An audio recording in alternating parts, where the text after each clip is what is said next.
একটা চাচাতো বোন ছিল খুব সুন্দরী, আর লিপস্টিক লাগাইলে তো আরো সুন্দর দেখা যেত। এই চাচাতো বোনকে বলল, ওগো চাচাতো বোন, আমি তোমাকে পেতে চাই, তোমার সাথে আমি মিলিত হতে চাই, তোমার সাথে আমি সহবাস করতে চাই, তোমার সাথে আমি জেনায় লিপ্ত হতে চাই। চাচাতো বোন বলল, আমি তোমার সাথে জেনায় লিপ্ত হব না, আমি তোমার সাথে মিলিত হব না, তোমার সাথে মিলিত হওয়া সম্ভব না। এখন ওই চাচাতো বোন বিপদে পড়ে গেল, দিল তাদের সংসারে। চাচাতো বোন এসে বলল, গো চাচাতো ভাই, যদি পারো একটু সহযোগিতা করো, বড্ড বিপদে পড়ে গেছি। আমি বললাম, সহযোগিতা করতে পারি, যদি আমার সেই প্রস্তাবে তুমি রাজি হয়ে যাও তাহলে তোমাকে আজকে সহযোগিতা করতে পারি। চাচাতো বোন কোনো কুল কিনারা না দেখে বলল, আমি রাজি আছি। আমি যখন তার চাহিদা মোতাবেক তার স্বর্ণ রৌপ্য বা তার মুদ্রা দিয়ে দিলাম, দেওয়ার পরে সে আমার সাথে রাজি হয়ে গেল। আমি তার সময়ে যখন আমাদের নির্ধারিত সময় একত্রিত হলাম, তার দুই উরুতের মাঝখানে যখন পৌঁছে গেলাম, চরম মুহূর্তে আমার চাচাতো বোন বলল, গো চাচাতো ভাই, এমন একটা গুনাহের কাজে তুমি লিপ্ত হয়ে যাচ্ছ, তুমি কি আল্লাহকে ভয় করো না? কেউ না দেখলেও আল্লাহ রাব্বুল আলামিন আমাদেরকে দেখছেন, যদি পারো আল্লাহর ভয়ে এই কাজটা থেকে বিরত থাকতে পারো। ওগো আমার আল্লাহ, এই মুসিবতের সময় তোমাকে বলছি, ওই চরম মুহূর্তে আমি আমার চাচাতো বোনের দুই উরুতের মাঝখান থেকে ফিরে এসেছি, তার সাথে মিলিত হয় নাই। যে পৃথিবীর কোনো মানুষ তো দেখে না, কিন্তু আল্লাহ তোমার চোখ তো ফাঁকি দিতে পারি না, তুমি তো দেখতেছো, এই জন্য তোমার, ও আল্লাহ, তোমার সন্তুষ্টির জন্য, তোমার ভয়ে ভীত হয়ে আমি আমার চাচাতো বোনের সাথে যে নাই লিপ্ত হই নাই। টাইমটা তো বিদ্যুৎ ঠিক মতোই ছিল, এখনকার টাইমটা হলো প্রধান বক্তা, বিদ্যুৎ গেছে প্রধান বক্তার সময়, ঠিক না বেঠিক? তো এখন ওরা সময় 3 বার গেছে, তাহলে তো আর কিছু করার নাই। বিদ্যুৎ যদি এভাবে যাইতে থাকে তো অসুবিধা নেই। আর আলোচনার ক্ষেত্রে আসলে মানুষের যে মাইন্ড সেটআপটা বা শ্রোতাদেরও মাইন্ড সেটআপ, যখনই কেউ দেখছে যে পোস্টারে বিশেষ আলোচক কবির বিন সামাদের, পরে প্রধান বক্তা আলোচনা করবে, তো প্রধান বক্তা উঠলে কবির বিন সামাদের ভক্তরা চিন্তা করে কবির বিন সামাদ আসবে না, চলে গেছে, ঠিক না ঠিক? ওরা কিন্তু ওই বাদাম খেয়ের মধ্যে আর আসে না, ওরা ওখান থেকে যে আব্দুল গফফার সাহেব কথা বলতেছেন উনি চলে। আসলে আমাদের এই যে চিন্তা চেতনা, এই জায়গা থেকে বের হয়ে আসতে হবে। কোরআন হাদিসের কথা যেই বলুক আমাদের শোনার দরকার আছে না নাই? চরমনার কেউ বললে সে কি কোরআন হাদিসের বাইরে বলে? হেফাজতের কেউ বললে কোরআন হাদিসের বাইরে বলে? এমনকি আপনাদের এখানকার শ্রদ্ধাভাজন এমপি সাহেব এখন কোরআন হাদিস দিয়ে কথা বলেন, বলেন আলহামদুলিল্লাহ। সুতরাং সেই ওয়াজও শোনার দরকার আছে না নাই? কিন্তু আমরা হয়ে গেছি যে আমাদের পছন্দের বক্তা না হইলে আমরা আলোচনা শুনবো না। এই জাতীয় মানসিকতা লালন করা কি ঠিক হবে? আগামীতে মাথায় রাখতে হবে, আলোচক যেই হোক কোরআনের পক্ষে যদি কথা বলে, সে আওয়ামী লীগের হোক, বিএনপির হোক, জামাতের হোক, জাসদের হোক, বাসদের হোক, হেফাজতের হোক, বিএনপির হোক, যে দলের হোক, আমরা শুনতে রাজি আছি না নাই? কিন্তু যদি কোরআনের বাইরে কথা বলে, কবির বিন সামাদ, মিজানুর রহমান আজহারি, আমির হামজা, তাদের ওয়াজও কি শোনা যাবে? যাবে না। আমাদের এই চিন্তাধারা থেকে যতদিন বের হতে না পারবো, আমরা চিন্তা করি আমাদের এই হুজুর তো 5 কলি টুপি পরে নাই, তাইলে উনি আমাদের চরমনার না, সুতরাং ওনার ওয়াজ শোনা যাবে না। আবার জামাতরা চিন্তা করে উনি তো বাটি টুপি, 5 কলি টুপি পরে ওয়াজ করতেছে, তার মানে উনি চরমনায়ের লোক, উনার ওয়াজ শোনা যাবে না। এরকম চিন্তা চেতনা আমাদের আছে না নাই? এই চিন্তা চেতনা থেকে বের হতে হবে। যখনই বের হতে পারবো, তখনই কোরআন হাদিসের কথা শুনে আমরা উপকৃত হতে পারবো। আর যতদিন এই জায়গা থেকে বের হতে না পারছি, ততদিন মাথায় রাখবেন আমরা ব্যক্তি পূজারী হয়ে যাচ্ছি, দল পূজারী হয়ে যাচ্ছি, ইসলাম পূজারী কেউ হচ্ছি। বলেন সত্যি কথা, হচ্ছে কিনা? যদি আল্লামা সাইদি কোনো ভুল করেন, আল্লামা সাইদি রাহিমাহুল্লাহ, আমরা যারা ভক্ত এই ভুলটা মানতে রাজি আছি? আমরা যে কোনো যুক্তিতে বলবো না ঠিক ছিল। এটা হলো ব্যক্তি পূজা। এটা কি পূজা? কবির বিন সামাদ ভুল করতে পারে না? পারে না? মানুষ তো 100% ভুল করতে পারে। মিজানুর রহমান আজহারি, হাফিজুর রহমান সিদ্দিকী, কুয়াকাটা হুজুর, তাদের ভুল হইতে পারে না? পারে না? আমাদের পরে তো ওই নাজিল হয় না। সুতরাং আমাদের সব কথা ঠিক এটা মনে করার কোনো কারণ নেই। আমাদেরও কথার মধ্যে ভুল হতে পারে না? পারে না? পারে। সুতরাং আমাদের এই চিন্তা দর্শন থেকে বের হতে হবে। মাইকের আওয়াজ যারা শুনছেন, এখনো পর্যন্ত যারা বাড়িতে যান নাই, তারা অন্তত ব্যাক এসে এখানে বসবেন, এটাই আপনাদের কাছে প্রত্যাশা। থাকবেন ইনশাআল্লাহ শেষ পর্যন্ত। 12টার মধ্যে শেষ করার সর্বোচ্চ চেষ্টা করবেন। إن الحمد لله نحمده ونستعينه ونستغفره ونؤمن به ونتوكل عليه ونعوذ بالله بالله من شرور أنفسنا ومن سيئات أعمالنا من يهده الله فلا مضل له ومن يضلله فلا هادي له ونشهد أن لا إله إلا الله ونشهد أن سيدنا محمدا عبده ورسوله الذي أرسله بالحق بشيرا ونذيرا وداعيا إلى الله بإذنه وسراجا منيرا فقد قال الله تعالى في كلامه المجيد والفرقانه الحميد সবাই পড়েন আউযু বিল্লাহি মিনাশ শাইতানির রাজিম বিসমিল্লাহির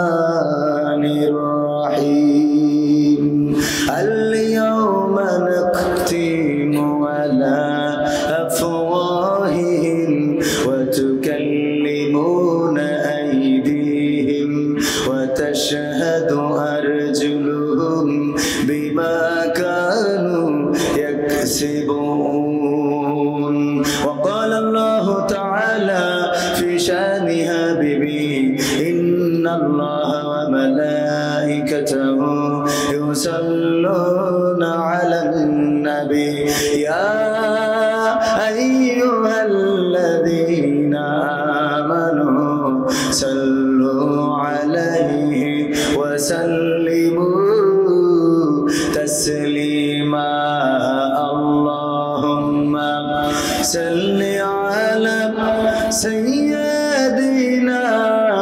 مولانا محمد وعلى آل سيدنا কষ্ট হচ্ছে ভাইরা কষ্ট হচ্ছে যার যার কষ্ট হচ্ছে পড়ার দরকার নেই যাদের কষ্ট না হচ্ছে তারা জোরে সোরে পড়েন আল্লাহুম্মা সাল্লি আলা সাইয়্যিদিনা মাওলানা মুহাম্মদ ওয়া আলা আলি সাইয়্যিদিনা এসো হে রাসূল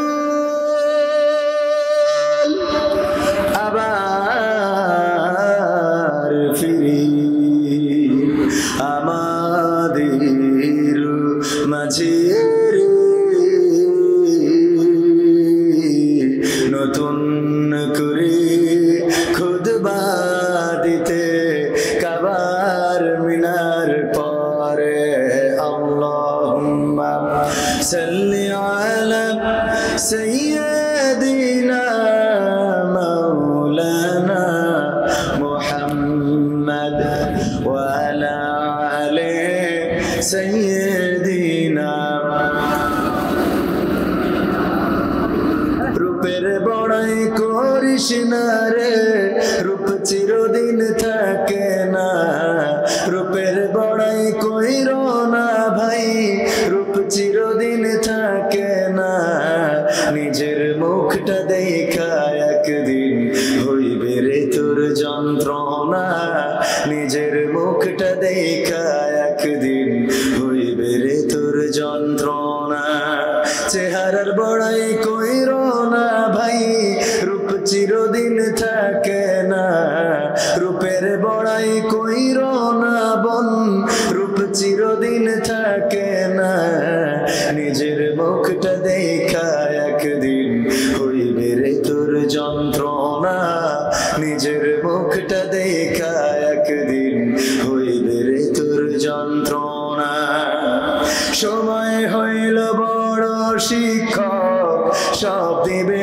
শিখাইয়া সুখের জীবন থাকবে না রে দেখবে না কেউ চাইয়া সময় হইল বড় শিক্ষক সব দিবে শিখাইয়া সুখের জীবন থাকবে না চাইয়া, মরার আগে মরবি রে তুই, জ্বালা সইতে পারবি না। মরার আগে মরবি রে তুই, জ্বালা সইতে পারবি না। নিজের মুখটা দেখা একদিন হইবে রে তোর যন্ত্রণা, নিজের রূপটা দেখা একদিন হইবে রে তোর যন্ত্রণা। কিসের তো বড়াই তোমার মাটির দেহ লইয়া, ময়রা দেখো পোকামাকড় শেষ করবে সব খাইয়া। কিসের তো বড়াই তোমার মাটির দেহ লইয়া, ময়রা দেখো পোকামাকড় শেষ করবে সব খাইয়া। এই দুনিয়া ছাড়তে হবে, অহংকার আর কইরো না। এই দুনিয়া ছাড়তে হবে, অহংকার আর কইরো না। নিজের মুখটা দেখা একদিন হইবে রে তোর যন্ত্রণা, নিজের রূপটা দেখা একদিন হইবে রে তোর যন্ত্রণা। ক্ষমতার বড়াই কইরো না ভাই, চেয়ার চিরদিন থাকে না। ক্ষমতার বড়াই কইরো না ভাই, পাওয়ার চিরদিন থাকে না। নিজের মুখটা দেখা একদিন হইবে রে তোর যন্ত্রণা, নিজের মুখটা দেখা একদিন হইবে রে তোর যন্ত্রণা। আরেকটু জোরে বলা যাবে না? আরেকটু জোরে। রাত অনেক হয়েছে তার অর্থ এই না যে একেবারে রাত পোহাই গিয়েছে।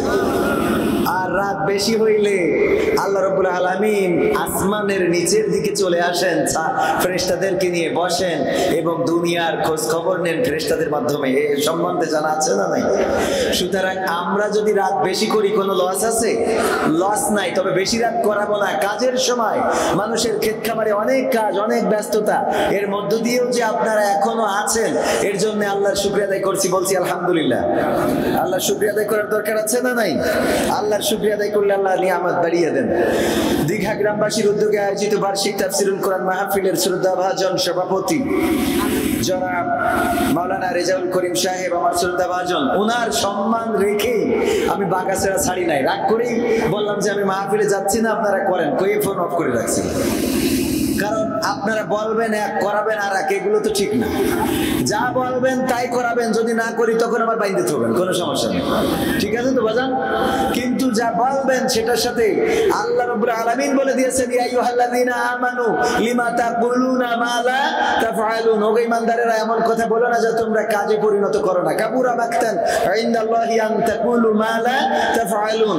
আল্লাহর কাছে এটা অত্যন্ত ঘৃণার বিষয় যে তোমরা যা মুখে বলো তা কাজে পরিণত করো না। সুতরাং আমরা যদি কাজে পরিণত করতে অক্ষম হই তাইলে এই সমাজকে কিভাবে পরিবর্তন করো? ঠিক না বেটি?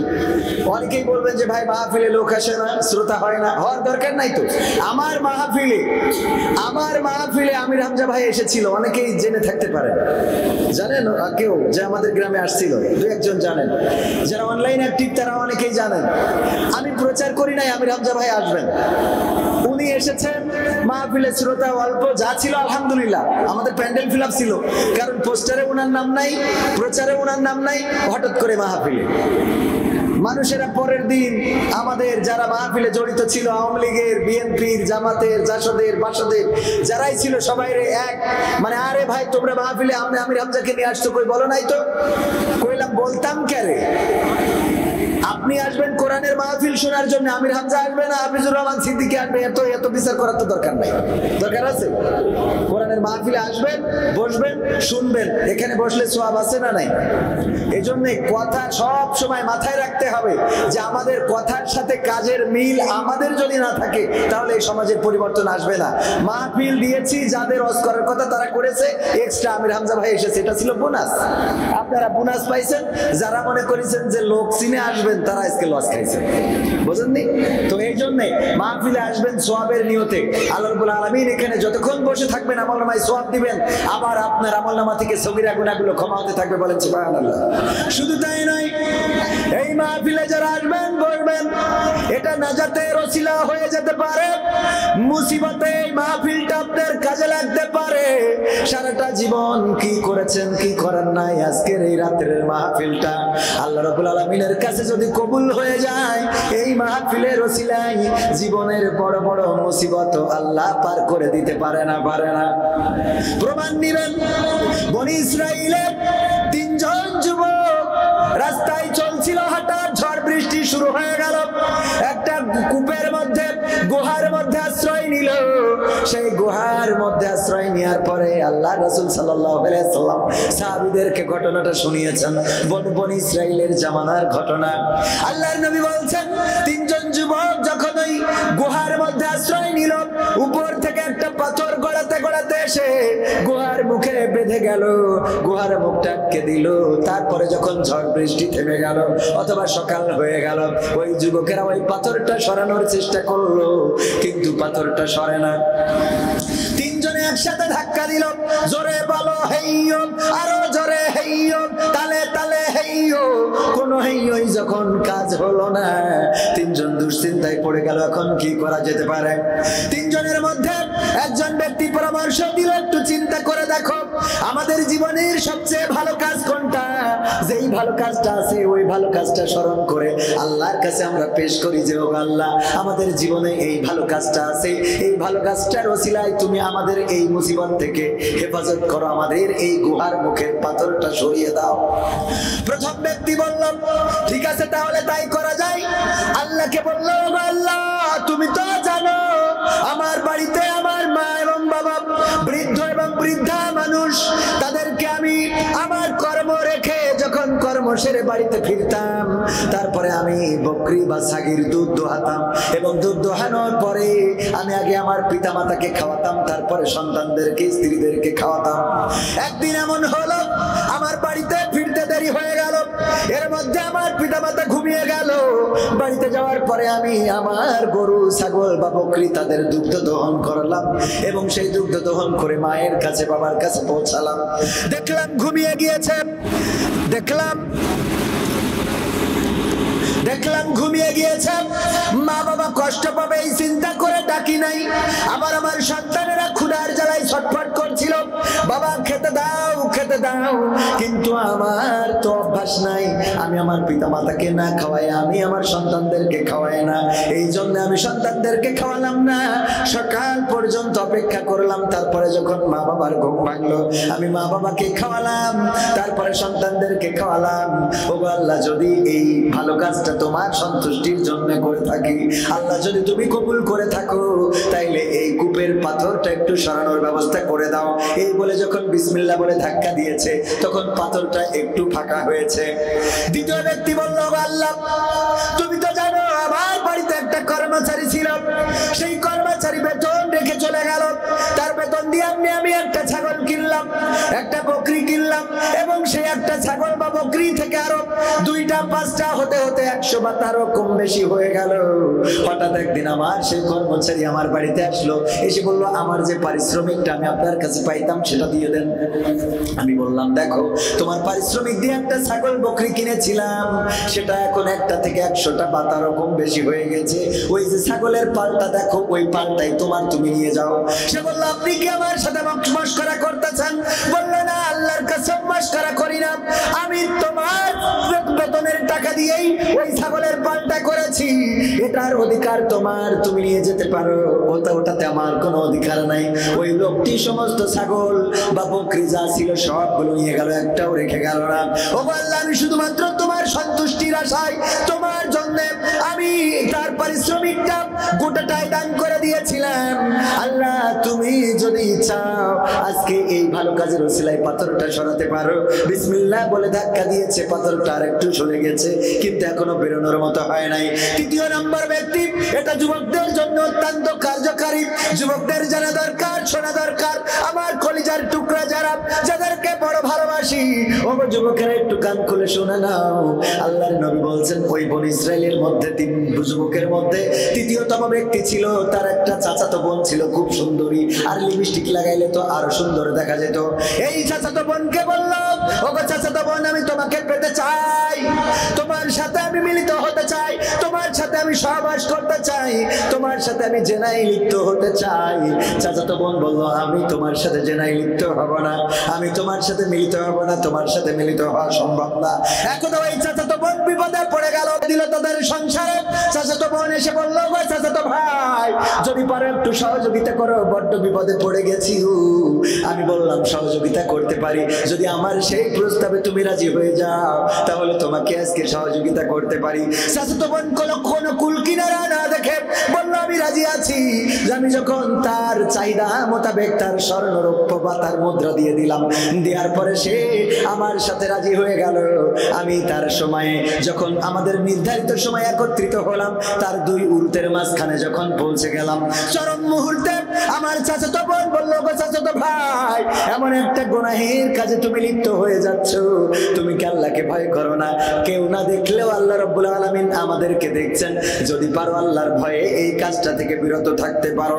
ওগো আমার আল্লাহ, এই মুসিবতের সময় তোমাকে বলছি, ওই চরম মুহূর্তে আমি আমার চাচাতো বোনের 2 উরুতের মাঝখান থেকে ফিরে এসেছি, তার সাথে মিলিত হয় নাই।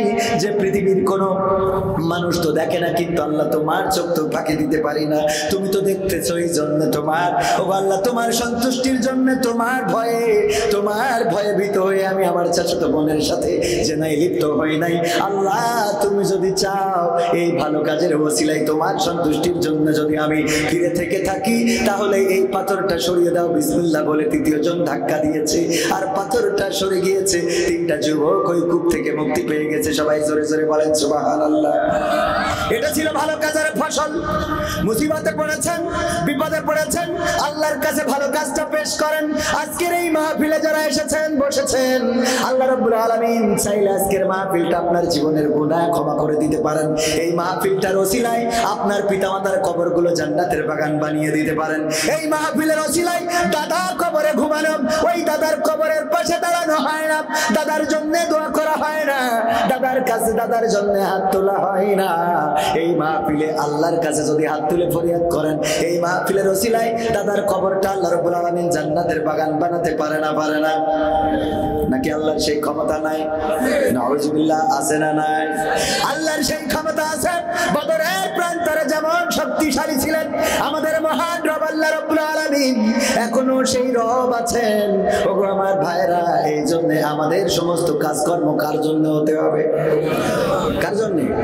জীবন আমার তোমারই জন্য, মরণ আমার তোমারই জন্য, জীবন আমার তোমারই জন্য, মরণ আমার তোমারই জন্য, ভালোবাসা সে তো তোমারই জন্য, বিরহ জ্বালা সে তো তোমারই জন্য, তোমারই শরণে তোমারই ভালোবাসায় বিলীন হয়ে হতে চাই ধন্য, জীবন আমার তোমারই জন্য, মরণ আমার তোমারই জন্য। কার জন্য? কথা কয় না। এই কথা আমরা কুরবানির সময় বলি না? বলি না? যখন আমরা কুরবানি করি তখন আমরা কি বলি? কি বলি বলেন? ইন্না সলাতি ওয়া নুসুকি ওয়া মাহইয়ায়া ওয়া মামাতি লিল্লাহি রাব্বিল আলামিন। আমরা বলি, ও আল্লাহ, আমার নামাজ, আমার কুরবানি, আমার জীবন, আমার মরণ কার জন্য? জন্য, বিশ্বের প্রতিপালক আল্লাহর জন্য, যেই জীবন আল্লাহর জন্য দিলাম, যেই নামাজ আল্লাহর জন্য, আমার কুরবানি আল্লাহর জন্য। কিন্তু আসলে কি আল্লাহর জন্য হয়? সামনে আসছে কুরবানির ঈদ। কুরবানির ঈদে গরুর শেয়ার নেওয়া লাগবে, কারণ ব্যয় একটা গরুর শেয়ার নিয়েছে। আমি যদি ছাগল কুরবানি দিই তাইলে ব্যয় বাড়িতে আমার দাম থাকবে না, থাকবে নারী। ঠিক না বেঠে? আমি নেতা মানুষ, চেয়ারম্যান ইলেকশন করব, যদি একটা গরু কুরবানি না দিই তাইলে আমার গ্রামের লোকজন, প্রতিবেশীর লোকজন যখন জিজ্ঞেস করবে এবার কুরবানিতে ছাগল না গরু, আমি যদি বলি কিছুই দিই নাই তাইলে জনগণ ভোট দেবে না। সুতরাং সুখ করে হলো গরু কুরবানি দিয়া লাগবে। বলেন তাইলে কুরবানি কি আল্লাহর জন্য হইল নাকি? ইন্না সলাতি, নিশ্চয় আমার নামাজ। এবার দেখেন নির্বাচন এসে গেছে, টুপি মাথায় দিয়ে আল্লাহর ওলিরা মসজিদে আসে না নাই? উপজেলা নির্বাচনের গরম হাওয়া লেগেছে, লেগেছে, নির্বাচনের গরম হাওয়া লেগেছে। শার্ট কোট সব রেখে ঘরে পাঞ্জাবি আর টুপি পরে ভোটের তরে রাস্তায় উড়া নেমেছে, নেমেছে। কথা কয় না? নির্বাচনের গরম হাওয়া লেগেছে, লেগেছে, নির্বাচনের গরম হাওয়া লেগেছে। কাউকে এখন ধরবে হাতে, কাউকে ধরবে পায়, বুড়ো চাচার বলবে ডেকে তুমি আমার ভাই। মাথায় কাজ করে না। চাচা বলছে তোর আব্বা তো আমার ভাই বলতো, তোর আব্বা তো আমার ভাই বলতো, তুই আমার ভাই কোন সুবাদে বুঝলে গেছে। বুড়ো চাচার বলবে ডেকে তুমি আমার ভাই, কি করবে? ও আবার সে ভুলে গেছি। একদিক থেকে আরেক দিক গেলে লাইন বিদ্যুৎ হয়ে যায়, আর এমন একটা টাইমে তুলে দিয়েছে যে লাইন বিদ্যুৎ হবে না। কেন? ছোট মানুষ। যাই হোক, মাহফিল এখন শুরু করিনি, শুরু কি করবো? আমি পোস্টার পড়তে পড়তে বলো খালি কষ্ট দিছি। এই ডানে ভাই যারা আছে ওইখানে বসা যায় না, শোনা বসলে কষ্ট হবে। আমার যুবকেরা, যুবকদের জন্য তো আমার ভালো ভালো গান আছে, তুই একটু শোনাই যাবে ইনশাল্লাহ। যেহেতু আমি বিশেষ আলোচক হিসেবে ছিলাম, একটু বসা যাবে না? শোনা, এখানে বসতে পারবে তারা, কবুল করবে আল্লাহ যাদেরকে, তারা। এর বাইরে কেউ বসতে পারবে না, কারণ কাবার কাছে বাড়ি ছিল সবচেয়ে, কাবা ঘরের নিকটে বাড়ি ছিল কার? আবু জাহেলের। সেই আবু জাহেল কাবার কাছে বাড়ি হওয়ার পরেও কালেমা পড়তে তো পারে নাই, বরং এতটাই খারাপ ছিল যে মক্কাতে মদিনায় যেয়ে পাঁচ অটকায় আবার গোলমাল করছিল। ঠিক না বেটি? আবু জাহেল মরেছে কি মক্কায় না মদিনায়?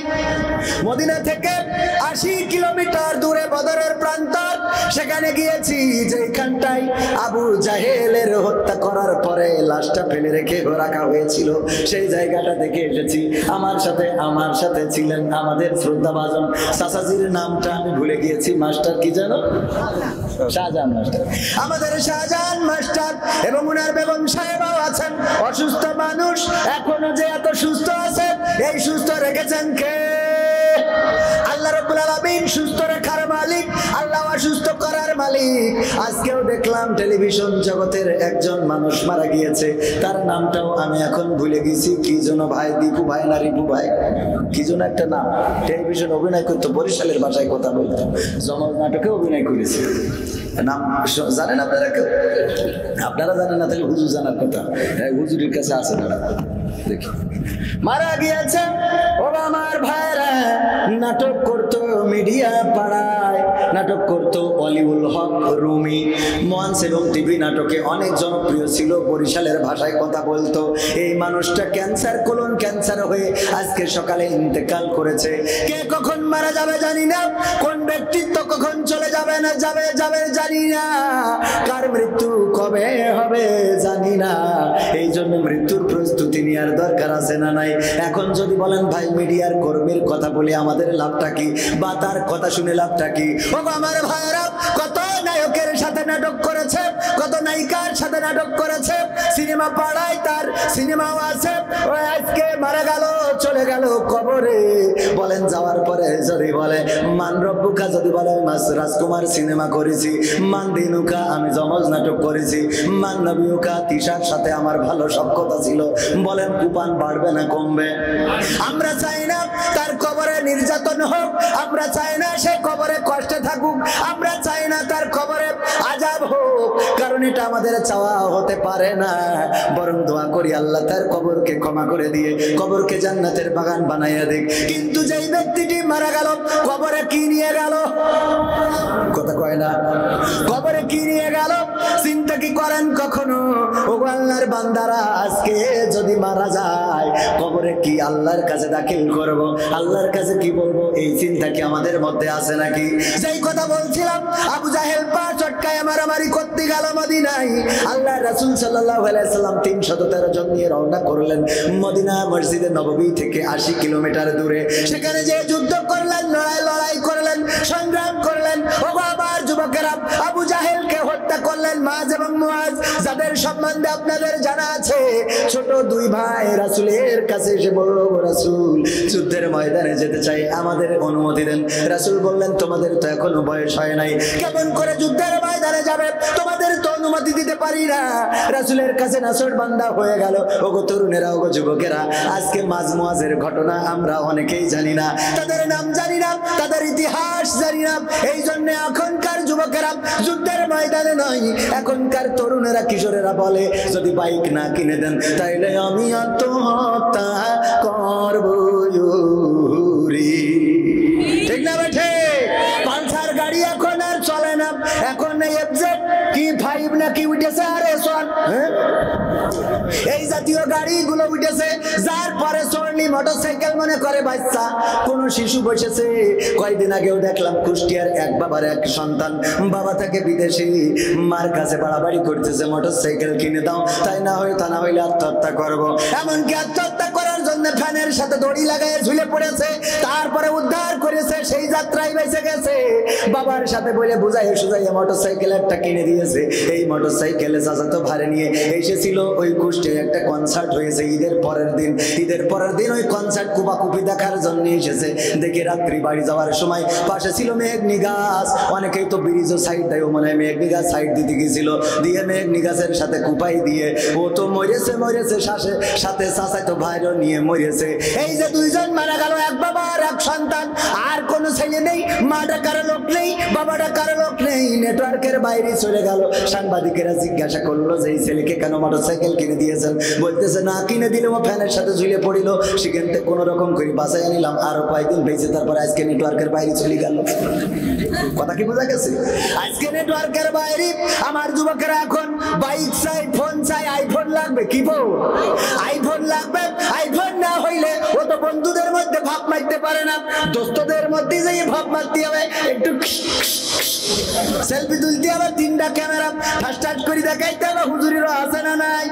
হুজুর কেনে নাই, কাতারে গিয়েছিল অনুষ্ঠানে, কাতারে যাওয়ার পর ওখানকার বন্ধু বান্ধবরা কিনে দিয়েছে, কারণ হুজুরকে যে টাকা দেয় তাতে আইফোন কি করে হবে গোরে। এখানে আইসি, সারি না পয়সা এখনো দেই নাই। ও আমার ভাইরা, সেই সব কথা পরে বলবানে, যেই কথা বলছিলাম, আমার কিছু আলেম ওলামা টুপি মাথায় দিয়ে আল্লাহর বান্দা ওই আমার গাড়ির পাশে দাঁড়ানো কেন গো? আমার পরে কি আপনাদের কোনো রাগ আছে? ও আমার কলিজার টুকরারা, আমার আপনাদের পরে কোনো রাগ নাই, ভালোবাসা আছে। যদি চলে যান তাও কোনো আপত্তি নাই, কারণ আমরা জানি এই সামিয়ানার নিচে বসার জন্য ভাগ্যের দরকার আছে না নাই? আলেম হইলেই জান্নাতে যাবে, শহীদ হইলেই জান্নাতে যাবে না। আলেম হইলেই জান্নাতে যাবে না, শহীদ হইলেই জান্নাতে যাবে না, দানবীর হইলেই জান্নাতে যাবে না। আল্লাহর নবী বলেছেন 3 শ্রেণীর ব্যক্তিদের দিয়ে জান্নাত দূর, জান্নাত বলে সেই দেবী, উল্টো পাল্টা হয়ে যাচ্ছে কেন? আলেম হইলেই জান্নাতে যাবে না, 3 শ্রেণীর ব্যক্তি জাহান্নামে যাবে প্রথমে, এবং 3 শ্রেণীর ব্যক্তি দিয়ে জাহান্নাম উদ্বোধন করা হবে। সবাই জোরে জোরে বলেন সুবহানাল্লাহ। এই কয় সুবহানাল্লাহ, এটা হবে নাউজুবিল্লাহ, উল্টো পাল্টা করলে হবে? হ্যাঁ, কি হবে? 3 শ্রেণীর ব্যক্তি দিয়ে আল্লাহ রাসূল সাল্লাল্লাহু আলাইহি ওয়াসাল্লাম বলেছেন 3 শ্রেণীর ব্যক্তি দিয়ে জাহান্নাম উদ্বোধন করা হবে। তার মধ্যে এক শ্রেণী হলো আলেম কি আলেম, ওই আলেম সে ইলম অর্জন করেছিল পৃথিবীর মানুষ যেন তাকে মাওলানা বলে, পৃথিবীর মানুষ যেন তাকে মুহাদ্দিস বলে, পৃথিবীর মানুষ যেন তাকে মুফতি বলে, পৃথিবীর মানুষ যেন তাকে ডক্টর বলে, পৃথিবীর মানুষ যেন তাকে প্রিন্সিপাল বলে, সুপারিনটেন্ডেন্ট বলে। এই জন্য ইলম অর্জন করেছিল। আল্লাহ রাব্বুল আলামিন বলবেন তোমার ইলম অর্জন হয়েছিল।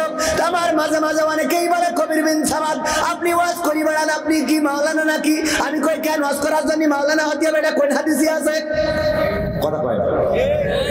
আমি যদি আপনাদের মতো নাম ফুটাইনোর জন্য ডিগ্রি নিতাম তাইলে বুঝে শুনে আগে মদিনা ইউনিভার্সিটিতে যেতাম, তারপরে আজহারে যেতাম, যেয়ে মদিনা যেয়ে পড়তাম, মক্কায় যেয়ে পড়তাম, আজহারে যেয়ে পড়তাম, তারপরে উগান্ডায় যেয়ে পড়তাম, লিখতাম কবির বিন সামাদ মাক্কি আল মাদানি আল আজহারি আল উগান্ডি।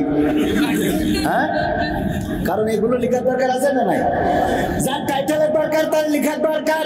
আর যার টাইটেল হযরত আবু বকর রাদিয়াল্লাহু তাআলা আনহু কোন টাইটেল আছে, ওমর রাদিয়াল্লাহু তাআলা আনহু কোন টাইটেল আছে, বেলাল রাদিয়াল্লাহু তাআলা আনহু কোন টাইটেল আছে না? নাই।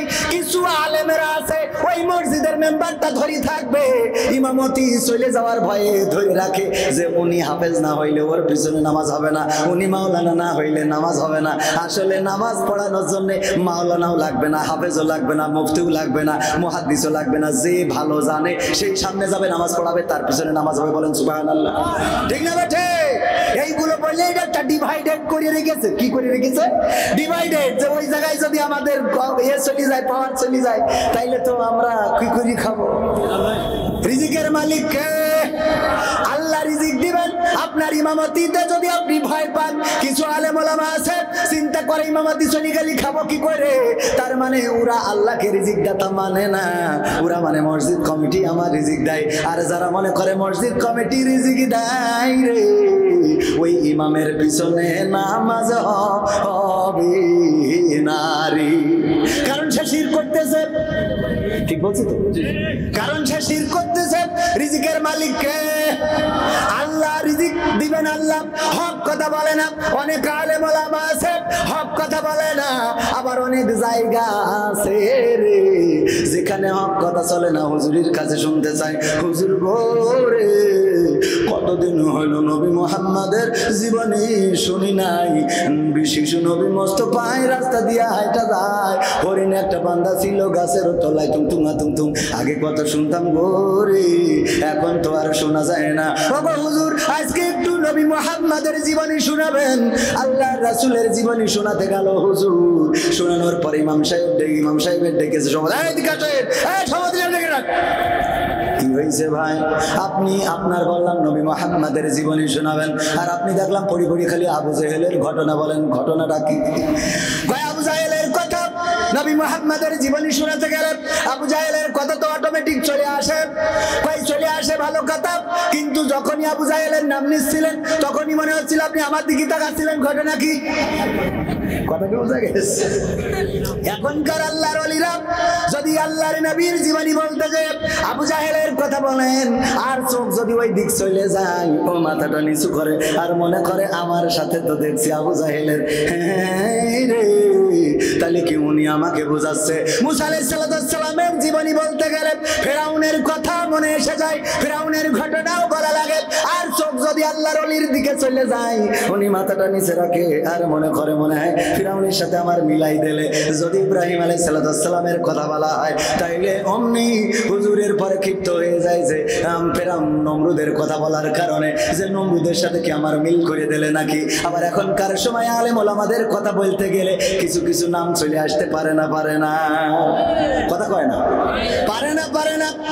আমি যদি কোরআন হাদিস থেকে বলতে যাই আর আপনার সাথে যদি লেগে যায়, কিছু করার নাই।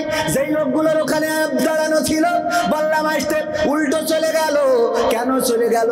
কারণ আমি আপনাদের বুঝাই দিই, এই যে আমার রেজাউল ভাই শ্রদ্ধাভাজন উস্তাদজি স্যার বলে ডাকি, আমার স্যার ওনার বাড়িতে ওনার বিবি মুরগি পুষেছে, মুরগিতে 10টা ডিম দিয়েছে, 5টা ডিম ওনার আত্মীয় স্বজন মানে ব্যয় বা শ্বশুর শাশুড়ি এসেছিল, 5টা ডিম খাওয়াই দিয়েছে, তাহলে বাকি আছে কয়টা? 5টা ডিম। মুরগি যখন তাওয়া লাগা হয়েছে বলতেছে বলতেছে খালি শুধু মাহফিল করি বেড়াও আর জামাত ইসলাম করি বেড়াও, তোমার দিয়ে কিছু হবে না, মুরগি যে তাওয়া লাগা হয়ে গেছে। এই তুমি যদি পারো তাইলে আর 5টা ডিম অন্তত খুঁজে আনো, 5টা ডিম বসাইলে তো আমাদের লস হয়ে যাবে, 5টাতে যদি 3টে না ফোটে তাইলে 2টা বাচ্চা নিয়ে ঘুরে বেড়াবে। তাড়াতাড়ি করে উনি গ্রামে খুঁজেছে কার কি আছে না আছে, মুরগির ডিম আছে নাকি হাঁসের ডিম আছে, যে যা পারো দাও। একজনের কাছ থেকে 5টা হাঁসের ডিম পেয়েছে, মুরগির পেটের তলে বসাই দিয়েছে। 1 মাস পরে বাচ্চা ফুটবে না 1 মাস পরে বাচ্চা উঠেছে। উঠার পরে মুরগি বলতেছে ওগো আমার সন্তানেরা শোনো, তোমরা দয়া করে দূরে যাবা না, আমার কাছে থাকবা, পচার কাদা পানি মাখবা না, বৃষ্টিতে ভিজবা না, এখন কিন্তু কাল বৈশাখীর ঝড় হইতে পারে, যদি দূরে দূরে থাকো যে কোনো সময় ঝড় শুরু হইলে বেকায়দায় পড়ে যাবা, দয়া করে আমার কাছে থাকো। মুরগির 5টা বাচ্চা মুরগির সাথে থাকে, কিন্তু ওই যে হাঁসের বাচ্চা যেই কয়টা পাড়াতে ডিম নিয়ে আইলো, ওই হাঁসের বাচ্চা 5টা যেই দিকে পানি ওই দিকে যায়। এই তোদের এত করে বলছি যে আমার কাছে থাক। উপরে ইসরাইল ঘুরে বেড়ায়, আছে না নাই? উপরে ইসরাইল আছে, ওই ইসরাইলের শকুনগুলো হলো ইসরাইলের সাথে তুলনা করলাম। ওরা ঘুরে বেড়ায় যে কোনো সময় সবল মেরে নিয়ে যেতে পারে। আমার কাছে থাক, পচা কাদা পানিতে কেন যাস? যদি সর্দি লাগে ডাক্তার দেখানোর মতো পয়সা নাই। এখন ইবনে সিনায় গেলেও ঠিক মতো ঠিক সিট পাওয়া যায় না, কারণ হাসপাতালের থেকে রুগী বেশি, ঠিক না বেশি? রুগী বেশি, আর রুগী যদি বিদেশি হয় আর বিদেশির বউ যদি হয় তাইলে তো রোগের শেষ নেই। পরীক্ষা এইটা ওইটা, ওর একেবারে পুরো এই মাথা চুল থেকে পান নখ পর্যন্ত পরীক্ষা করাই দেয়। আর ও তো কলা দেয়, স্বামী থাকে বিদেশে, কয় আমি মনে হয় বাস পান না।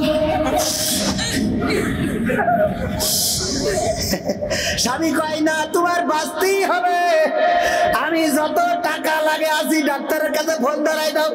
ডাক্তার সাহেব আমার বউ, একমাত্র বউ, 10টা না 5টা না, একটা মাত্র বউ আমার। ডাক্তার টাকা যা লাগে আমার, ওষুধ যা লাগে আপনার। ডাক্তার বলে যে পাইছি রে, ওর রোগ থাকুক আর না থাকুক মোটামুটি পরীক্ষা করাইয়ে কুপান একটা টেনে দেয়, এরম আছে না নাই? আছে। আমার ভাইরা মুরগি বলতেছে দেখ যদি সত্যি লাগে ডাক্তার দেখাবো কি করে, আমাদের তো এত টাকা নাই, আমার কাছাকাছি থাক। মুরগির বাচ্চা 5টা, যেই 5টা আসল ওইগুলো তো আছে, কিন্তু হাঁসের যে 5টা বাচ্চা ওরা তো কাছাকাছি থাকা দূরের কথা। টিউবওয়েলের কাছে যে পচা কাদা পানি ছিল ওর মধ্যে যাইতে কিলিবিলি মনে করছে কালকে ঈদ হবে, ওরে গোসল করা করিয়েছে, কাদা পানি মেখে চিনার কায়দা নেই। মুরগি বাচ্চা আমার বুঝা শেষ, আমার বুঝা হয়ে গেছে। ওরে হাঁসের বাচ্চারা, তোরা আমার জাতের না, আমার জন্মেরও না, তোদের যদি জন্মটা আমার হইতো, জন্মটা ঠিক হইতো, তাইলে তুই আমার পেটের তলে থাকতিস রে। এইভাবে কাদা পানি মাখতিস নে। এই পচা কাদা পানি মাখার কারণ বোঝা হয়ে গেছে, তোরাই আমার জাতের না রে। তেমনি ভাবে এই সামিয়ানার নিচেই যারা জাতের না, ওদের যেইভাবে বলেন ওরা আসবেও না থাকবেও না, কারণ ওরা ওই পচা কাদা পানি মাখবে, ওরা ওই জাতের না, ওরা আমাদের এই লাইনের নারী। কথা কি বোঝা গেছে? কোরআন পড়তে ভালো লাগে, কোরআন শুনতে ভালো লাগে, কোরআন জানতে ভালো লাগে, কোরআন মানতে ভালো লাগে। এরকম আছে না নাই? কোরআন পড়তেও ভাল লাগে, শুনতেও ভাল লাগে, কিন্তু মানতে ভালো লাগে, আছে না নাই? বাবা মারা গেলে কোরআন খতম, হুজুর চারিদিকে বসে কোরআন পড়ি আমার আব্বার বেহেশতে থুই আসেন। হ্যাঁ, হাফেজে কোরআনদের দাওয়াত দেয়, হুজুর আসেন আমার বাবার চারপাশে বসে কোরআন পড়েন। মনে করে এই মরা মানসির পাশে কোরআন পড়লি ও মনে হয় বেহেশতে দোতলায় থাকবে। আবার ওই ব্যক্তি যখন কোরআনের তরজমা করা হয় তখন বলে হুজুর সময়টা তো বড্ড খারাপ, আপনি তো ভাই সব জানেন, বুঝে শুনে কথা বলে ওয়াজের রীতি টানেন, উস্কানি ফুসকানি মুলুক বলবেন না কোনো কথা, এই মঞ্চে রাজনীতি ভাই করবেন না অযথা, আমরাও ভাই কোরআন জানি মানি মোটামুটি, ঝামেলাতে থাকি মাঝে মাঝে নিয়ে ভোটাভুটি, মক্তবেতে শিখেছিলাম আলিফ বা তা সা, কোরআন কোরআন হাদিস মোটেও জানি না, এমন কিন্তু না, তাই রাজনীতি চলবে না ও হুজুর, রাজনীতি চলবে না, তাই রাজনীতি চলবে না ও ভাই, রাজনীতি চলবে। ওই দেখেন যে কটা উঠলো সব যুগ্ম পড়া, ওরা সব দেখেন ওদের সিনের মধ্যে কোরআন আছে, কিন্তু ওরা মানবে না, যাই বলেন মানবে না, কারণ শয়তানের বাক্স ওদের মধ্যে বেশি। খেয়াল করে দেখবেন, আমি যা বলবো যদি মিলাই নীতি না করেন পরে বলবেন। কেউ হাফেজ হচ্ছে ইমামতি করে খাওয়ার জন্য, কেউ হুজুর হচ্ছে সাই তুলে খাওয়ার জন্য, কেউ ডাই তুলে খাওয়ার জন্য, ওদের ইসলামের জন্য পাবেন। দেখবেন যে বক্তার নামের শেষে আছে জিহাদি, যে জিহাদ করে তা জিহাদি বলে না মুজাহিদ বলে? কয় জিহাদ, জিহাদি। যে জিহাদ করে সে মুজাহিদ হবে, যে শহীদ হয় সে শহীদ, যে গাজী থাকে সে গাজী, আর যে জিহাদ